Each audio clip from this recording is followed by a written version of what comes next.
کابل کے حالات۔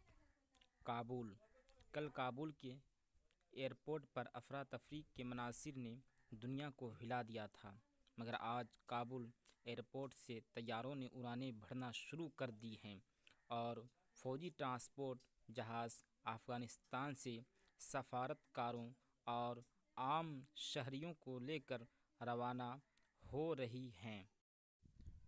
ایک مغربی سیکورٹی عہدیدار نے بتایا کہ منگل کی صبح کابل ایئرپورٹ کے رن وے کو طیاروں کے اڑان بھرنے کے لیے کلیئر کرا لیا گیا ہے۔ کابل ایئرپورٹ کے رن وے اور ٹارماک پر ہزاروں افراد کے جمع ہونے سے پیر کو بھگدڑ مچ گئی تھی۔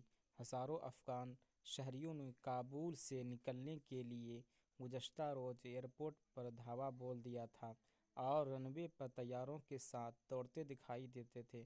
افراتفری اور بھگدڑ کے باعث ایئرپورٹ کی سیکورٹی کے لیے موجود امریکی افواج نے فلائٹ آپریشن معطل کر دیا تھا۔